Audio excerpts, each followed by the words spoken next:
الله الرحمن الرحيم الحمد لله وكفى والصلاة والسلام على سيد الرسل وخاتم الأنبياء أما بعد. آج قرآنی مضامین کے خلاصے کی ابتدا 27ویں پارے سے ہو رہی ہے.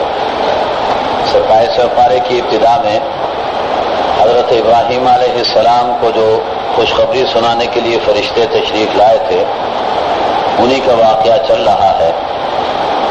حضرت ابراہیم علیہ السلام کے حوالے سے اللہ تعالیٰ نقل فرما رہے ہیں قال فما خطبكم أيها المرسلون. ابراہیم علیہ السلام نے ان سے پوچھا کہ تم لوگ کس مقصد کے لیے آگے مہم پر روانہ ہو رہے ہو؟ قالوا انا ارسلنا الى قوم مجرمین.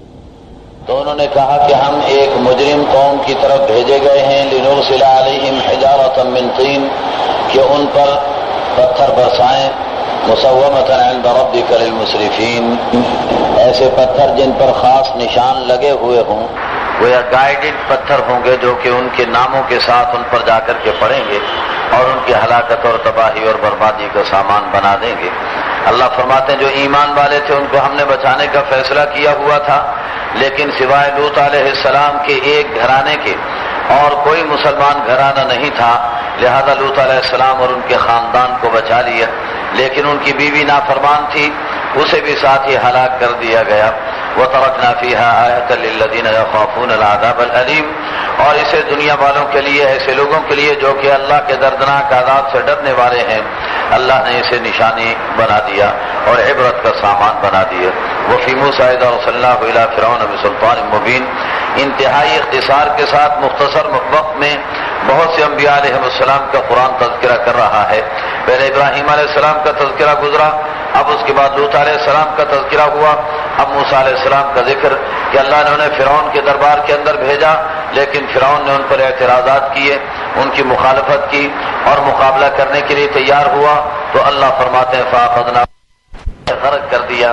وفی عاد اذ ارسلنا علیہم الريح العقیم. قوم عاد کا تذکرہ کیا جا رہا ہے کہ ان پر ایسی ہوا چلائی گئی جو کہ بانج تھی. بانج ہوا کی تعبیر یہ بھی قرآن کریم کی عجیب تعبیر ہے کہ وہ ہوا بانج تھی. اس کا مفہوم مفسرین کرام یہ بتا رہے ہیں جو قرآن کریم نے ہی دوسری جگہ پر بیان فرمایا ہے تدبر کل شیء بامر ربها.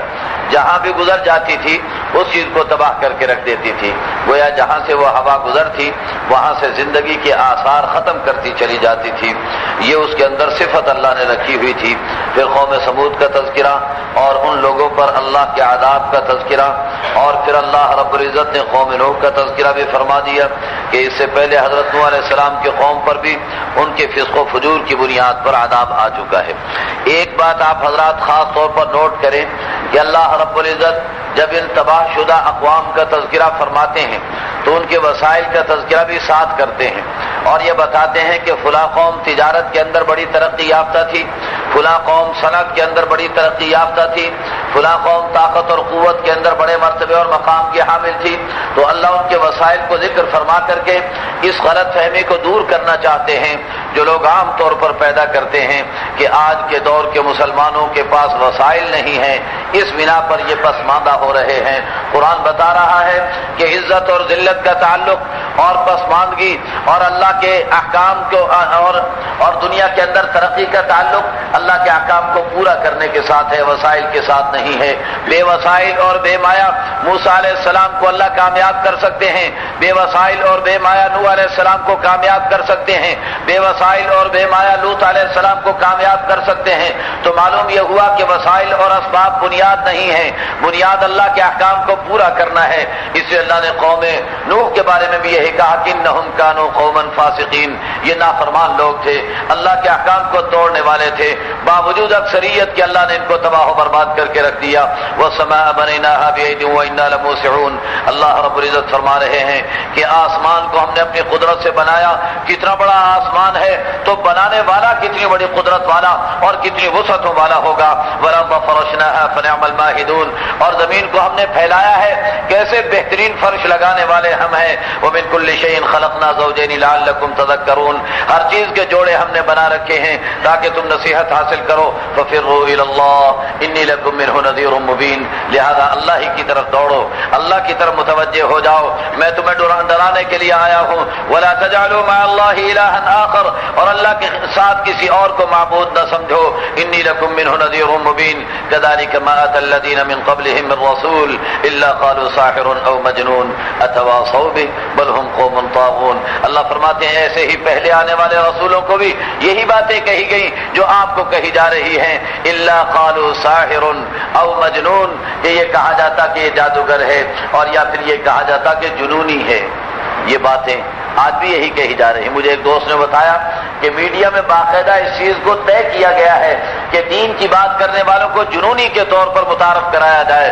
قرآن کہتا ہے کہ باطل ہر دور کے اندر یہی کرتا رہا ہے، باطل انبیاء علیہ السلام کو بھی جنونی کہہ کر ہی متعارف کرایا کرتا تھا۔ اگر آج نبیوں کا نام لینے والوں کو جنونی کہا جا رہا ہے تو ان کے برحق اور سچے ہونے کی واضح دلیل اس کے اندر موجود ہے۔ اللہ فرماتے ہیں تواصوا بھی، یہ سارے کے سارے ایک ہی انداز اختیار کیے ہوئے ہیں، سارا باطل ایک ہی طریقے پر دین کی مخالفت کرتا ہے۔ اتواصوا بھی، کیا انہوں نے آپس میں میٹنگ کر لی ہے؟ کیا انہوں نے آپس میں مل کر کے کوئی بات طے کر رکھی ہے؟ بل ہم قوم طاغون، یہ بڑے سرکش لوگ ہیں۔ فتول عنہم فما انت بملوم، میرے نبی ان کی طرف آپ التفات ہی نہ کیجیے۔ اور آپ کی ذمہ داری کیا ہے؟ آپ کی ذمہ داری یہ ہے کہ اللہ کے قرآن کو سامنے رکھ کر دنیا کو وعظ و نصیحت کرتے رہیے۔ وذکر فإن الذکریٰ تنفع المؤمنین، ایمان والوں کو نصیحت سے فائدہ پہنچتا ہے۔ وما خلقت الجن والانس الا لیعبدون، جنات اور انسانوں کے مقصد تخلیق کو بیان کیا جا رہا ہے کہ یہ اللہ کی عبادت کے لیے پیدا کیے گئے ہیں، اور عبادت کا مفہوم سمجھنے کی ضرورت ہے۔ عبادت کا مفہوم یہ ہے کہ انسان کے اعضاء و جوارح کی نقل و حرکت جب اللہ کے حکم کے تابع ہو جاتی ہے تو وہ عبادت بننا شروع ہو جاتی ہے۔ اگر نماز اللہ کی مرضی کے مطابق پڑھ رہا ہے تو عبادت ہے، اور اگر نماز بھی اللہ کی مرضی کے مطابق نہیں تو وہ بھی عبادت نہیں کہلائے گی۔ اللہ نے 4 رکعت کا کہا، آپ نے 6 رکعت عصر کی پڑھ لی، یہ عبادت نہیں کہلائے گی۔ عبادت وہ کہلائے گی جو اللہ کے حکم کے مطابق سر انجام دی جائے۔ تو معلوم یہ ہوا کہ اگر آپ دکان پہ بیٹھے ہیں، دفتر پہ بیٹھے ہیں، اللہ کا حکم پورا کر رہے ہیں تو آپ عبادت سر انجام دے رہے ہیں، اور انسانیت کا مقصد تخلیق ہی عبادت ہے۔ لہذا زندگی کے ہر مرحلے میں کہیں بھی انسان موجود ہو، اللہ کے احکام کی پابندی کر رہا ہو تو وہ عبادت کرنے والوں میں شامل اور شمار ہوتا ہے۔ لیکن اللہ کے احکام کی پابندی کا مطلب کیا ہوگا؟ اللہ کے نبی علیہ الصلوۃ والسلام نے ارشاد فرمایا کسب الحلال فریضۃ بعد فرائض اللہ، رزق حلال کمانا اللہ کے فرائض کو ادا کرنے کے بعد ایک بڑا فریضہ ہے۔ اس سے معلوم یہ ہوا کہ اللہ نے نماز روزے کی شکل میں جو فرائض لگا دیے، زکوٰۃ اور حج کی شکل میں جو فرائض لگا دیے، ان فرائض کو جو ادا کرتے ہوئے کسب حلال کر رہا ہے تو وہ بھی عبادت کر رہا ہے، اور اگر ان فرائض کو چھوڑ کر کما رہا ہے تو ایسے شخص کی حلال کمائی عبادت نہیں کہلا سکتی۔ ما اريد منهم برزق وما اريد ان يطعمون، اللہ فرماتے ہیں میں ان سے روزی کا طلبگار نہیں، انہیں میں ان سے یہ نہیں کہتا کہ مجھے کھلائیں، بلکہ ان کو کھلانا تو میرا کام ہے۔ ان اللہ هو الرزاق ذو القوة المتین، اللہ ہی روزی دینے والے ہیں اور بڑی طاقت اور قوت والے ہیں۔ فإن للذین ظلموا ذنوبا مثل ذنوب اصحابهم فلا يستعجلون، ان لوگوں کے لیے بھی ایسی باری مقرر کر دی گئی ہے جیسے پہلے ظالموں کے لیے باریاں مقرر تھی، لہذا جلد بازی نہ مچائیں، ان کا جب نمبر آئے گا تو ان کی تباہی اور بربادی بھی اتر آئے گی۔ فویل للذین کفروا من یومہم الذی یوعدون، جس دن کے ان سے وعدہ کیا جا رہا ہے ان کافروں کو اس دن کی ہلاکت سے بچنا چاہیے۔ بسم اللہ، آگے اس کے بعد سورت شروع ہو رہی ہے، سورت الطور، یہ مکی سورت ہے، اور اس سورت کے اندر ابتدا میں ہی اللہ رب العزت نے قسمیں کھائی ہیں طور پہاڑ کی، اور پھر اس کے بعد لکھی ہوئی کتاب کی قسمیں کھائیں، اور اللہ رب العزت نے بیت المعمور کی قسم کھائی ہے۔ بیت المعمور وہ مکان ہے یا وہ گھر ہے جو اللہ نے خانہ کعبہ کی سیدھ میں ساتویں آسمان پر بنایا ہوا ہے، اور فرشتے اس کا طواف کرتے اور اس میں عبادت کرتے ہیں۔ اللہ کے نبی نے فرمایا کہ روزانہ 70,000 فرشتوں کو اس میں عبادت کی اجازت دی جاتی ہے، لیکن اللہ کے فرشتوں کی تعداد اتنی زیادہ ہے کہ جن فرشتوں کا نمبر پہلے دن آیا تھا آج تک ان کا نمبر دوبارہ نہیں آ سکا ہے۔ وَالسَّقْفِ الْمَرْفُوعِ، آسمان کی قسم کھائی، وَالْبَحْرِ الْمَسْجُورِ، اور بھڑکتے ہوئے سمندر کی قسم کھائی۔ مسجور سجر یسجر کے معنی ہوتے ہیں بھڑکانے کے، اور دوسرے معنی یہ ہوتے ہیں خلط ملط ہو جانے کے۔ دو مفہوم ہے اس کے۔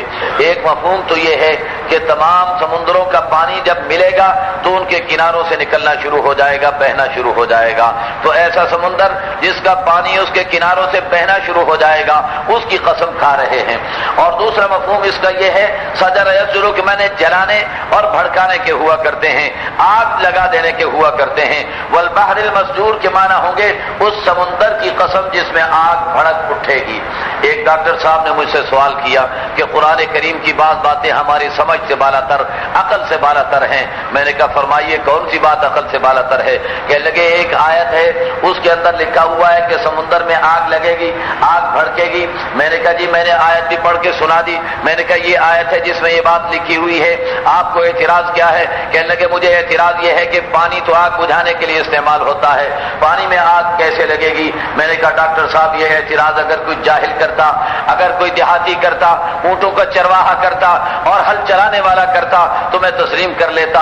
آپ جیسا پڑھا لکھا انسان جو سائنس بھی جانتا ہو وہ یہ اعتراض کرے تو مجھے بڑا افسوس ہوتا ہے، اس لیے کہ آپ ذرا غور کیجئے پانی کا فارمولہ کیا ہے۔ کہنے لگے پانی کا فارمولہ H2O ہے۔ یہ کہتے کہتے ان کی گردن بھی ساتھ ہی جھک گئی۔ کہنے لگے آپ صحیح کہہ رہے ہیں، مجھے اعتراض نہیں کرنا چاہیے تھا، اس لیے کہ پانی کے اجزائے ترکیبی خود انفلیمیبل ہیں، ان کے اندر آگ بھڑکنے کا مادہ اللہ نے ایسا رکھا ہوا ہے کہ ہائیڈروجن بننے کی علامت یہ ہوتی ہے کہ آگ بھڑک اٹھتی ہے اور آگ بن جاتی ہے۔ اللہ نے آگ بھڑکانے والی دو گیسیں ہائیڈروجن اور آکسیجن کو ملا کر پانی بنا دیا، اور قیامت کے دن اللہ کے ڈر اور خوف کے مارے پانی کا تجزیہ ہو جائے گا، پانی کا انالائسس ہو جائے گا، پانی اپنے اجزائے ترکیبی چھوڑ دے گا اور اس کے اندر پھر آگ بھڑک اٹھے گی۔ میں نے کہا بتائیے سائنس کے خلاف قرآن کون سی بات کہہ رہا ہے؟ قرآن جو کہہ رہا ہے آپ کی سائنس تو آج تصدیق کر رہی ہے، قرآن نے 1450 سال پہلے سے حقیقت کو بیان فرما دیا ہے۔ تو اللہ فرماتے ہیں اس سمندر کی قسم کھاتا ہوں جس سمندر میں آگ بھڑکے گی، ان عذاب ربک لواقع، تیرے رب کا عذاب واقع ہو کر کے رہے گا، ما لہ من دافع، اس عذاب کو کوئی روک نہیں سکے گا، یوم تمور السماء مورا وتسیر الجبال سیرا، جس نہیں سکے گا، یوم تمور السماء ویل یومئذ للمکذبین، اس دن جھٹلانے والوں کے لیے بڑی ہلاکت ہوگی۔ آگے قرآن کریم نے جہنم کا منظر پیش کیا ہے اور ان لوگوں کے جہنم میں جانے کی صورتحال کو بیان کیا، پھر اللہ نے جنت کا منظر پیش کیا اور اہل ایمان کے جنت میں جانے کی صورتحال کو بیان کیا، اور خاص طور پر اللہ نے یہ بتایا والذین آمنوا واتبعتهم ذریتهم بایمان الحقنا بهم ذریتهم وما التناهم من عملهم من شیء، ایمان والوں کے خاندان بھی وہاں جمع کر دیے جائیں گے، ان کی اولاد کو بھی وہاں پر اکٹھا کر دیا جائے گا۔ اس لیے علماء کرام مفسرین کرام قرآن و حدیث کی روشنی کے اندر یہ بات بتاتے ہیں کہ جو بچے نابالغ اس دنیا کے اندر انتقال کر جائیں گے، چونکہ نابالغ اسلامی تعلیمات کا مکلف نہیں ہوتا تو ان کے والدین کے مطابق ان کا فیصلہ ہونا چاہیے، تو ایمان والوں کے بچوں کو تو ایمان والوں کے حوالے کر دیا جائے گا۔ البتہ کافروں کے بچے چونکہ وہ نابالغ ہیں تو اسلام کے مکلف تو ہے نہیں، لہذا ان کا کوئی جرم نہیں ہے، اگر وہ حالت کفر میں دنیا سے چلے گئے تو ان کا کوئی جرم نہیں کہلائے گا، اور ماں باپ کے جرائم کی سزا اولاد کو نہیں دی جائے گی۔ اس بنا پر ان بچوں کے بارے میں احادیث طیبہ میں یہ آتا ہے، اور قرآن کریم میں آگے سورہ دہر کے اندر بھی یہ بات آئے گی کہ ایسے بچوں کو جنت کے اندر جنتیوں کی خدمت پر مامور کر دیا جائے گا۔ جنت کے اندر یطاف علیہم بکأس، پیالے لے کر کے اور آب خورے لے کر کے ان کی جنتیوں کی خدمت کر رہے ہوں گے، اور انہیں بھی جنت میں پہنچا دیا جائے گا۔ کل امرئ بما کسب رہین، ہر ایک کو اس کے عمل کے مطابق بدلہ ملے گا۔ وامددناہم بفاکہۃ ولحم مما یشتہون، آگے اللہ رب العزت نے جنت کی نعمتوں کا بڑا خوبصورت تذکرہ فرمایا ہے۔ وقت نہیں، وقت کی تنگی کی بنا پر اختصار سے کام لے رہا ہوں۔ اللہ فرماتے ہیں جنت والے جب جنت میں چلے جائیں گے پھر آپس میں باتیں کریں گے، جیسے کہیں بیٹھ کر موقع فرصت ملتی ہے تو آپس میں باتیں چلتی ہیں۔ اب جنت والے کیا کہیں گے؟ انا کنا، اللہ اکبر، واقبل بعضهم على بعض يتساءلون، جنت والے آپس میں ایک دوسرے سے سوال کریں گے، گفتگو کریں گے، اور کیا کہیں گے؟ انا کنا قبل فی اہلنا مشفقین، ارے ہم تو بڑے ڈرا کرتے تھے دنیا کے اندر، اپنے گناہوں کی وجہ سے، اللہ کی پکڑ کی وجہ سے ڈرا کرتے تھے۔ انا کنا قبل فی اہلنا مشفقین فمن اللہ علینا ووقانا عذاب السموم، اللہ نے ہم پر احسان کیا اور اللہ نے جہنم کی آگ سے ہمیں بچا لیا اور اللہ نے ہمیں جنت عطا فرما دی۔ انا کنا من قبل قبل ندعو، ڈرتے ڈرتے اللہ سے دعائیں بھی مانگا کرتے تھے. انہ هو البر الرحیم، وہ اللہ بڑا احسان کرنے والا اور بڑا ہی رحم کرنے والا ہے. فذکر فما انت بنعمت ربک بکاہن ولا مجنون. حضور علیہ السلام سے خطاب شروع ہو گیا. اے میرے نبی، آپ کو یہ جنونی کہتے ہیں، آپ کو یہ کاہن اور دیوانہ کہتے ہیں. فذکر فما انت بنعمت ربک بکاہن ولا مجنون. آپ لوگوں کو اللہ کی تلقین کیجیے اور نصیحت کیجیے، دین کی طرف متوجہ فرمائیے. اور میں رب گواہی دے رہا ہوں کہ ما انت بنعمت ربک بکاہن ولا مجنون. آپ جنونی نہیں، آپ کاہن اور دیوانے نہیں، میں رب آپ کی گواہی دے رہا ہوں. ام یقولون شاعر نتربص به ریب المنون قل تربصوا فانی معکم من المتربصین. آگے بڑے خوبصورت انداز میں مشرکین کے اعتراضات کے جوابات بھی دیے اور ان کے عقائد باطلہ پر قرآن کریم نے تردید بھی فرمائی. اور آخر میں قرآن کریم نے واضح الفاظ کے اندر اعلان کر دیا واصبر لحکم ربک فانک باعیننا. میرے نبی، اگر دشمنان اسلام آپ کی مخالفت کر رہے ہیں اور آپ کو اگر دین پر چلنے کی رکاوٹ بن رہے ہیں تو آپ ان کی رکاوٹوں کی پرواہ نہ کریں. واصبر، آپ تو صبر کا مظاہرہ کرتے رہیے. اور صبر کا مظاہرہ پہلے بھی میں بتا چکا ہوں کہ صبر کے مظاہرے کا مطلب یہ ہوتا ہے کہ اسلام پر استقامت کا مظاہرہ کیجیے، قرآنی نظام حیات کو اپنانے میں پوری استقامت دکھائیے اور ثابت قدمی دکھائیے. فإنک بأعیننا، آپ ہمارے سامنے، ہماری نگاہوں میں ہیں. وسبح بحمد ربک حین تقوم، اور صبح و شام اللہ کی تسبیح و تحمید بیان کیجیے. ومن اللیل فسبحه وادبار النجوم، صبح کے رات کو بھی اللہ کی تسبیح بیان کیجیے اور جب ستارے چھپ رہے ہوں تب بھی اللہ کی تسبیح بیان کیجیے. علماء فرماتے ہیں کہ اس سے 5 وقتہ نماز ثابت ہو جاتی ہے. تفصیل کا موقع نہیں. سورۃ النجم مکی سورت ہے اور اس سورت کے اندر حضور علیہ السلام کے آسمانی سفر، معراج کے سفر کا تذکرہ کیا گیا ہے. اور حضور علیہ السلام کی معراج کے تذکرے کے ساتھ ہی اللہ نے توحید کو بھی اس میں بیان فرمایا ہے. اور اس میں اللہ رب العزت نے اس مضمون کو بیان کرتے ہوئے فرمایا والنجم اذا ہوا ما ضل صاحبكم وما غوى وما ينطق عن الهوى ان هو الا وحی یوحى علمه شدید القوى. کوئی انسان پوری کوشش کر لے اللہ کے کلام جیسا کلام نہیں بنا سکتا. اللہ کا کلام عجیب ہے. کہیں تو ایک ہی الف آ رہا ہے آخر میں تو ہر جملے کے آخر میں الف آتا چلا جائے گا. کہیں راہ آ رہی ہے تو ہر جملے کے آخر میں راہ آتی چلی جائے گی. اس رب کا کمال دیکھیے کس انداز پر اس رب نے اس کلام کو ترتیب دیا ہے. والنجم اذا هوى ما ضل صاحبكم وما غوى وما ينطق عن الهوى ان هو الا وحی یوحى علمه شدید القوى ذو مرة فاستوى وهو بالافق الاعلى ثم دنا فتدلى فكان قاب قوسين او ادنى فاوحى الى عبده ما اوحى. قرآن کریم سے ذرا سا مس ہو، عربی زبان سے ذرا سا تعلق ہو تو ایسا لطف آتا ہے قرآنی الفاظ کے اندر اور قرآن کریم کے پڑھنے کے اندر کہ علامہ شاطبی رحمۃ اللہ علیہ نے بڑی عجیب بات فرمائی ہے. فرماتے ہیں وترداده يزداد فيه تجملا وخير جليس لا يمل حديثه.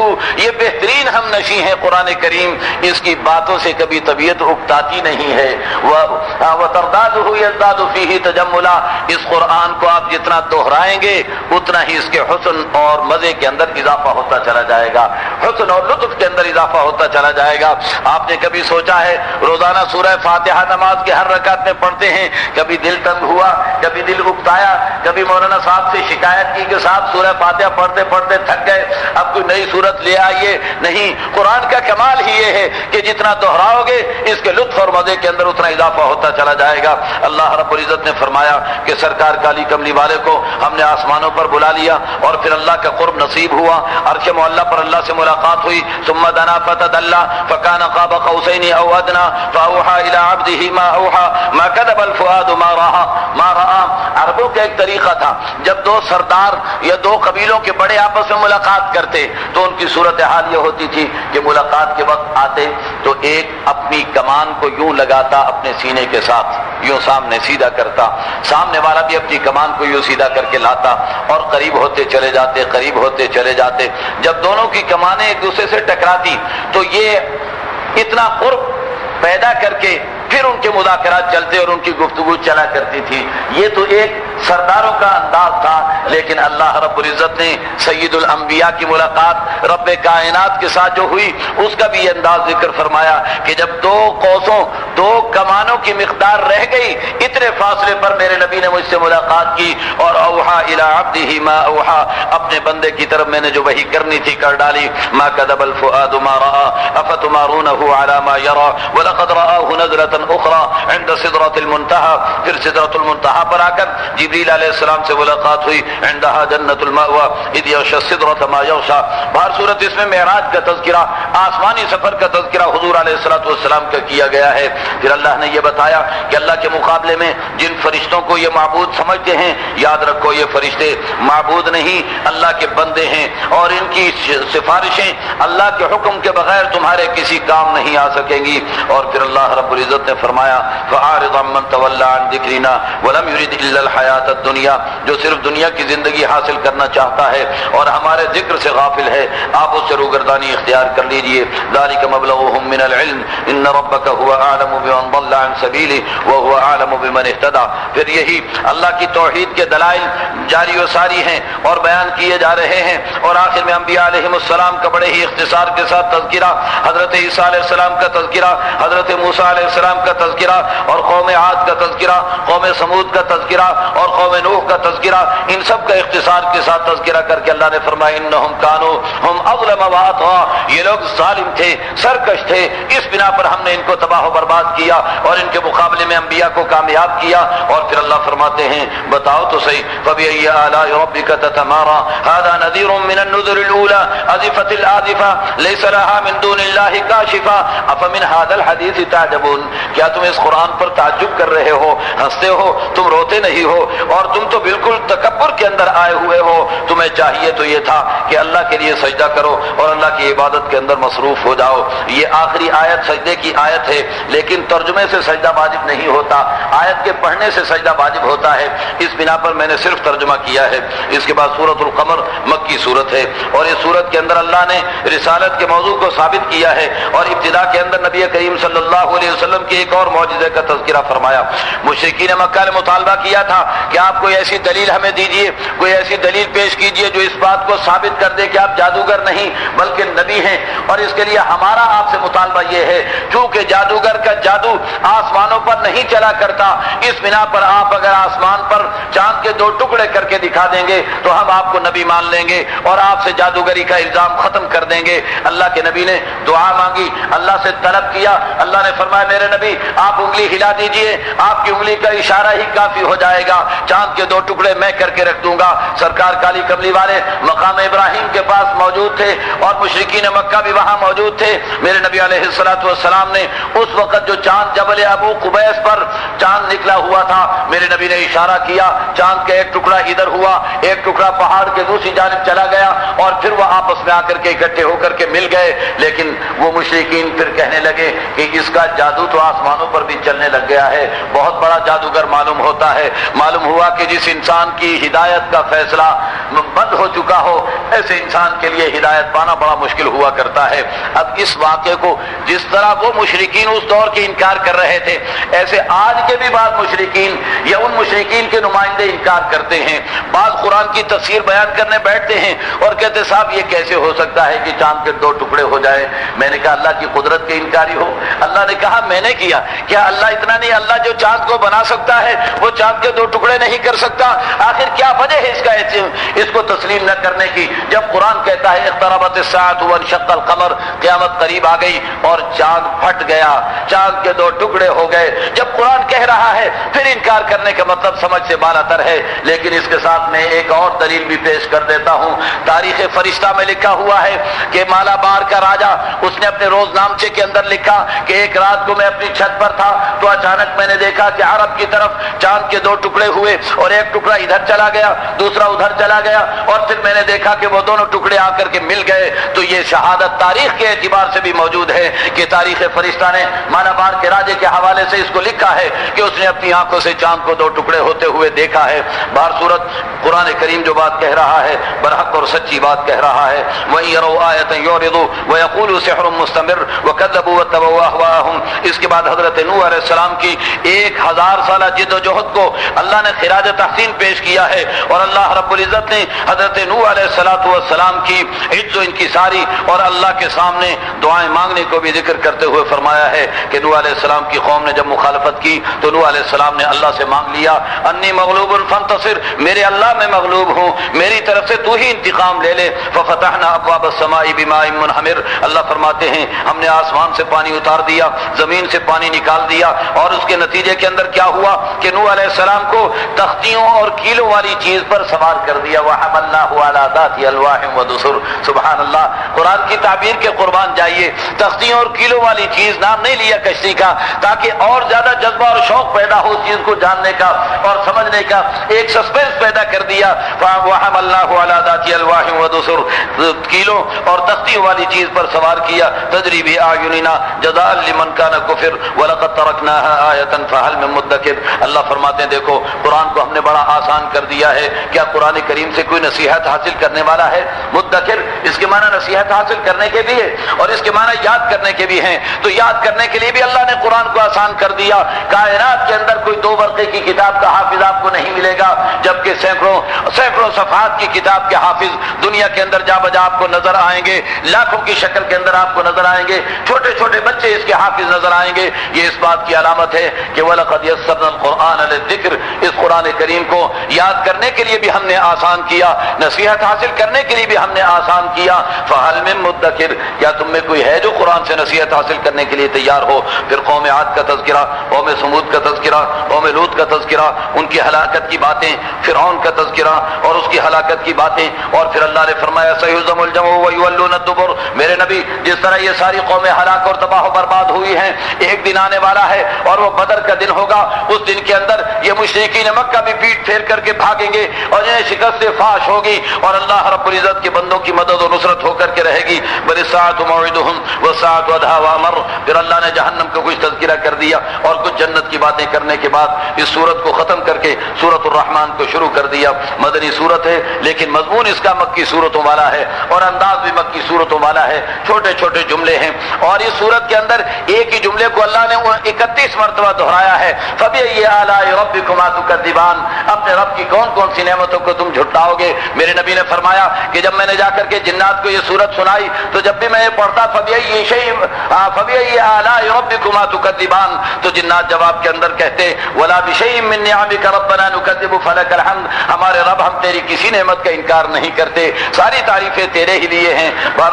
یہ سورت بڑی عجیب اور بڑی، حضور علیہ السلام نے اس سورت کو عروس القرآن، قرآن کریم کی دلہن قرار دیا ہے نبی کریم صلی اللہ علیہ وسلم نے، اس لیے کہ اس کا جو انداز ہے، الفاظ کی جو خوبی ہے اور اس کے اندر جو معنی رکھے گئے ہیں، خاص طور پر اس میں قیامت کا مسئلہ اور مرنے کے بعد زندہ ہونے کی زندگی کو بیان کیا گیا ہے، جنت اور جہنم کے بارے میں تذکرہ کیا گیا ہے، زیادہ تفصیل کا موقع نہیں ہے۔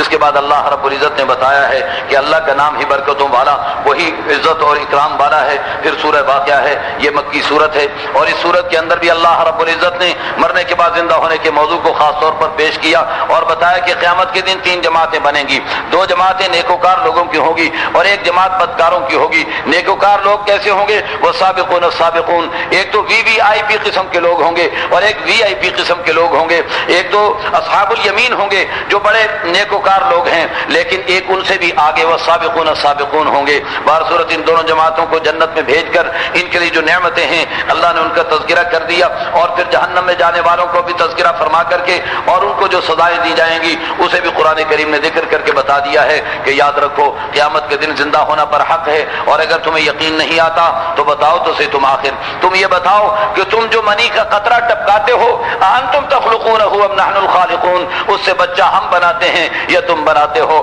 اور یہ بتاؤ تم جو بیج زمین کے اندر ڈالتے ہو اس سے پودا تم نکالتے ہو یا ہم نکالتے ہیں، یہ جو بادلوں سے پانی برستا ہے تم برساتے ہو یا ہم برساتے ہیں۔ جو رب اتنے بڑے بڑے کارنامے سر انجام دے رہا ہو، اس رب کے لیے تمہیں دوبارہ پیدا کرنا کون سا مشکل کام رہ جاتا ہے؟ اللہ فرماتے میں ستاروں کی قسم کھا رہا ہوں، انہ لقسم لو تعلمون عظیم، تم اگر سمجھو تو بہت بڑی قسم کھا کے تمہیں کہہ رہا ہوں، انہ لقرآن کریم فی کتاب مکنون لا یمسہ الا المطہرون، یہ عزتوں والا قرآن ہے اور یہ کتاب کے اندر محفوظ ہے، اور اس کتاب کو تو پاکیزہ لوگ ہی ہاتھ لگا سکتے ہیں، روحانی طور پر بھی پاکیزہ ہوں، جسمانی طور پر بھی پاکیزہ ہوں، وہی اس قرآن کریم کو چھو سکتے ہیں۔ تنزیل من رب العالمین، رب کا نازل کردہ کلام ہے۔ پھر آخر میں اختصار کے طور پر اللہ نے ان تین جماعتوں کا تذکرہ کر کے اور سورت کو ختم کرتے ہوئے فرمایا فسبح باسم ربک العظیم، اپنے رب کے نام کی تسبیح بیان کیجئے۔ اس کے بعد سورۃ الحدید ہے، مدنی سورت ہے۔ حدید لوہے کو کہا جاتا ہے، آج کے دور کے اندر لوہے اور اسٹیل کی افادیت مسلم ہے اور یہ ہر دور کے اندر رہی ہے۔ اللہ رب العزت نے بتایا ہے کہ حدید لوہا ایک طاقت اور قوت کا مظہر ہے، لہذا تمہیں اپنی ساری طاقت و قوت کو اللہ کے دین کے دفاع میں اور اللہ کے دین کی حمایت کے اندر استعمال کرنا چاہیے۔ اللہ نے اپنی تعریف کو بیان کیا اور یہ بتایا کہ آسمان و زمین کی ہر چیز اللہ کے عیب سے پاک ہونے کو بیان کر رہی ہے اور اللہ کی حکمرانی کو تسلیم کر رہی ہے۔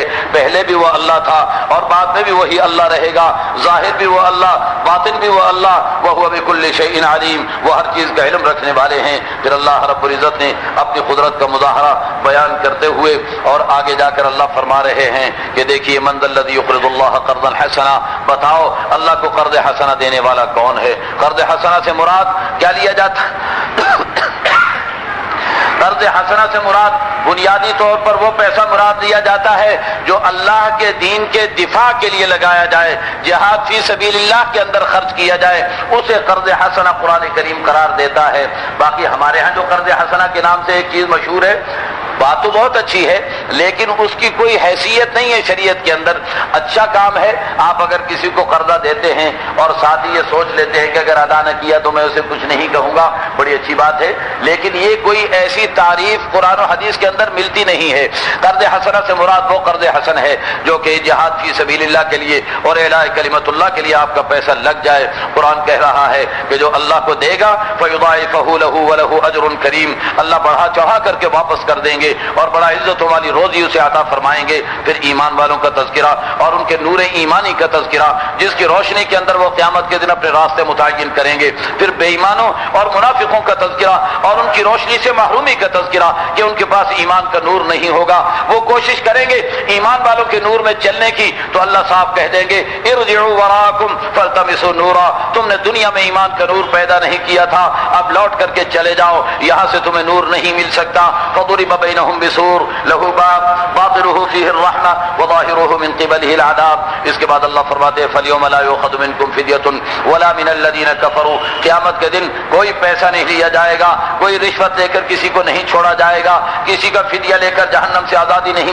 مل سکے گی، ان کا ٹھکانہ جہنم ہوگا اور وہ بدترین ٹھکانہ ہے۔ پھر اللہ فرماتے ہیں الم یأن للذین آمنوا ان تخشع قلوبهم لذکر اللہ، ارے ایمان والو کیا ابھی بھی تمہارے دل اللہ کے ذکر کے لیے نرم ہونے کا وقت نہیں آیا ہے؟ وما نزل من الحق ولا يكونوا كالذین اوتوا الكتاب من قبل، آگے اللہ رب العزت نے فرمایا اعلموا ان اللہ یحیی الارض بعد موتها، اللہ زمین کو زندہ کر لیں گے مرنے کے بعد، تو اللہ انسانوں کو بھی زندہ کر لینے کے مرنے کے بعد۔ اور پھر اللہ رب العزت فرما رہے ہیں دنیا کی زندگی تو کھیل تماشے کی طرح ہے، جس طرح کھیل تماشا ایک وقت میں ختم ہو کر کے رہ جاتا ہے ایسے دنیا کی زندگی بھی ختم ہو کر کے رہ جائے گی۔ اور یاد رکھو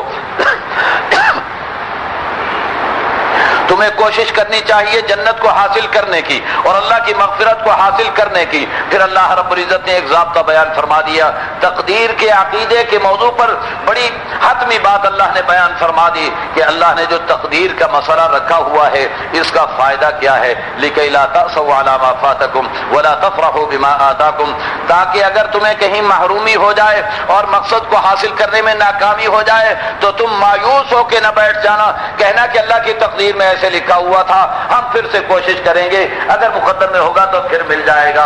وَلَا تَفْرَحُوا بِمَا آتَاكُمْ، اور اگر کسی موقع پر تمہیں کامیابی نصیب ہو جائے تو کپڑوں سے باہر نہ ہو جانا، یہ نہ کہنا کہ میری فلاں سے ہوا اور فلاں سے ہوا، کہنا کہ اللہ نے میری تقدیر میں لکھا ہوا تھا، اللہ نے مجھے عطا فرما دیا۔ تو تقدیر کا مسئلہ بہترین قسم کا عقیدہ ہے جو انسان کو مایوسیوں سے بھی بچاتا ہے اور اترانے اور شیخی بگھارنے سے بھی محفوظ رکھتا ہے۔ اللہ ہمیں اس عقیدے پر پختگی نصیب فرما دے۔ پھر اللہ رب العزت نے لوہے کا تذکرہ کر دیا اور فرمایا کہ وَأَنزَلْنَا الْحَدِيدَ فِيهِ بَأْسٌ شَدِيدٌ، لوہا اتارا، اس کی بڑی طاقت اور بڑی ہیبت ہے، وَمَنَافِعُ لِلنَّاسِ، اور لوگوں کے لیے فوائد بھی ہیں، وَلِيَعْلَمَ اللَّهُ مَن يَنصُرُهُ وَرُسُلَهُ بِالْغَيْبِ، اللہ یہ دیکھنا چاہتے ہیں کہ اللہ کی مدد کون کرتا ہے، اللہ کے رسولوں کی مدد کون کرتا ہے۔ ان اللہ قوی عزیز۔ پھر حضرت نوح علیہ السلام، ابراہیم علیہ السلام کا تذکرہ، پھر حضرت عیسیٰ علیہ السلام کا تذکرہ، اور آخر میں اللہ رب العزت نے بتایا ہے وَأَنَّ الْفَضْلَ بِيَدِ اللَّهِ يُؤْتِيهِ مَن يَشَاءُ۔ یاد رکھو کہ قیامت کے دن کی کامیابیاں اللہ کے فضل کی مرہون منت ہوں گی، اور اللہ کا فضل اللہ کے دست قدرت کے اندر ہے۔ واللہ ذو الفضل العظیم، وہ بڑے فضل والا ہے۔ اللہ ہمیں اپنے فضل کا معاملہ فرما کر کے جنت نصیب فرما دے اور جہنم سے ہم سب کی حفاظت فرما لے۔ وآخر دعوانا ان الحمد للہ رب العالمین۔